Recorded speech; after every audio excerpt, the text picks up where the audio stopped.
जय माँ जय माँ जय माँ जय माँ जय माँ जय माँ। मैं जन फल पेखिय तत्काला काक हूँ पिक बकहु मराला।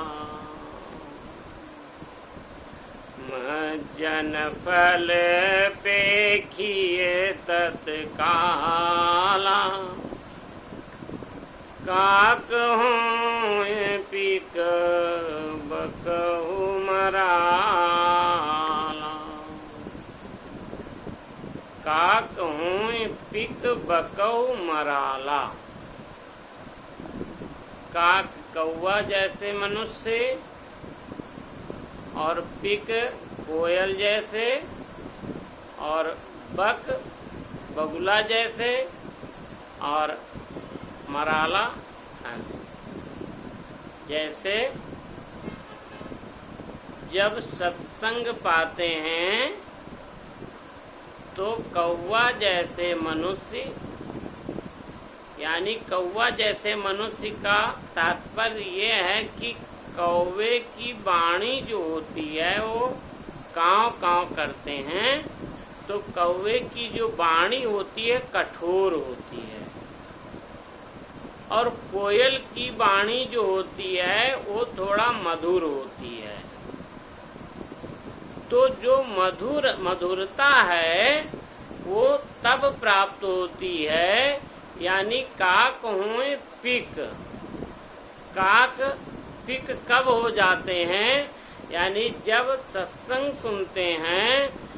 तात्पर्य ये है कि संतों के समाज में जब ये तीर्थ में स्नान करते हैं तो जो श्रवण करते हैं सत्संग, तो वाणी कैसी हो जाती है, जो कठोर वाणी होती है, जो कष्टदायक वाणी होती है, जो हितकारक नहीं होती है, वो वाणी कैसी हो जाती है। जो ही सत्संग के प्रभाव में आते हैं तो वाणी सरल हो जाती है, सहज हो जाती है, मधुर हो जाती है, हितकारी हो जाती, यानी दूसरों को कष्ट नहीं देती है, उनका हित करती है, ऐसी वाणी हो जाती है और सत्यभाषी वाणी हो जाती है। यानी हर जगह जैसे झूठ बोलते हैं, व्यापार में भी झूठ बोलते हैं, सर्विस में भी झूठ बोलते हैं, जहाँ भी समाज में वातावरण में जो कौवे जैसी वाणी कही गई है उसमें कई दुर्गुण जो होते हैं वो सगुण में बदल जाते हैं, यानी अच्छे गुणों में बदल जाते हैं।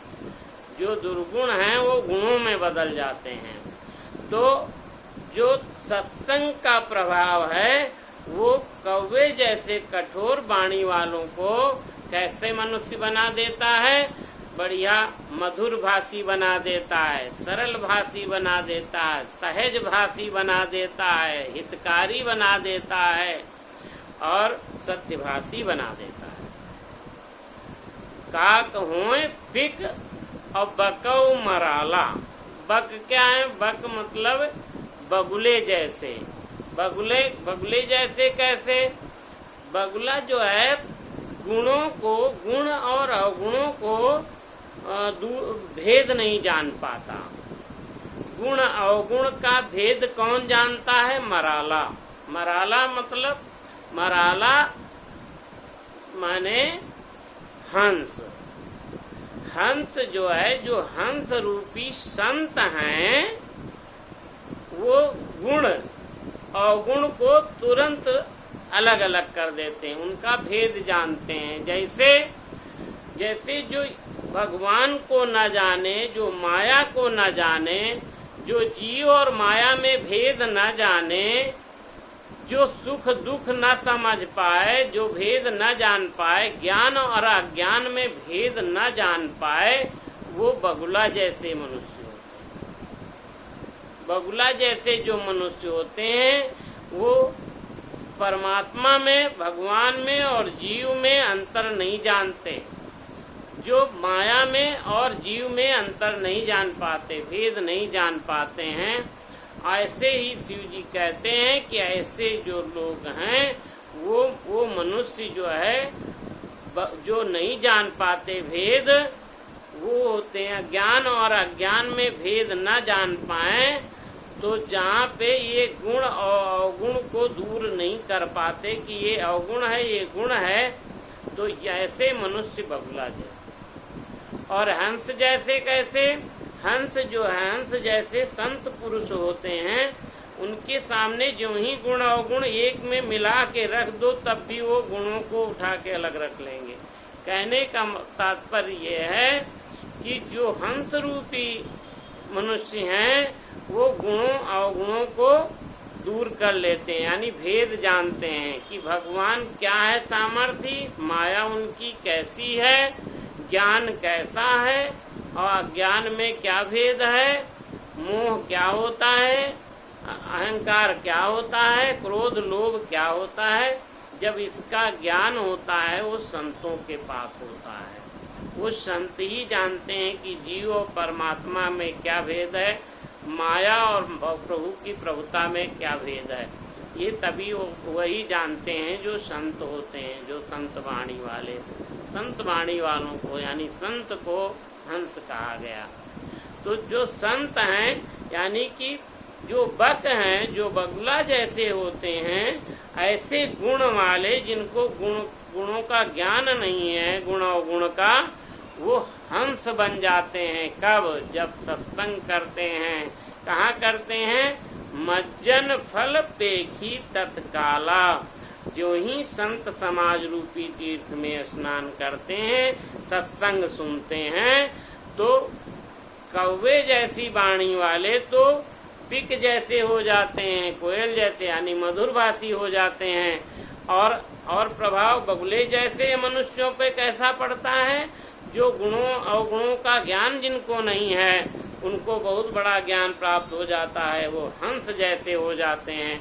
यानी हंस जैसे गुण अवगुणों को दूर कर लेता है, भेद जानता है, भगवान को जानता है, माया को जानता है, जीव को जानता है ज्ञान और अज्ञान में भेद जानता है, कहाँ पर मल है मन की प्रसन्नता जानता है, मन की खिन्नता जानता है, मन कब खिन्न होता है, कब विकार आते हैं और कब ये निर्मल हो जाता है, बुद्धि कब समत्व बुद्धि हो जाती है और कब बुद्धि जो है भेद वाली हो जाती है, ये सब जानते हैं। जब ये तभी जानकारी हो जाती है, ऐसे हंस लोग जो हंस होते हैं, संत पुरुष रूपी संत रूप में जो हंस होते हैं, वो यानी बगुला जैसे मनुष्य जो होते हैं वो संत की तरह यानी हंस की तरह हो जाते हैं। ऐसा तभी संभव होता है जब हम सत्संग में स्नान करते हैं, यानी कि संत समाज रूपी तीर्थ में स्नान करते हैं। तुम जन फल पे तत्काला, का कहूँ ये पीक बकहु मराला, का कहूँ ये पीक बकहु मराला। तो जब हम सत्संग करेंगे अच्छा साथ पाएंगे, यानी संतों के समाज रूपी तीर्थ में जब हम रोज स्नान करें तो हम भी हंस जैसे हो जाएंगे। बोलो जय सिया राम।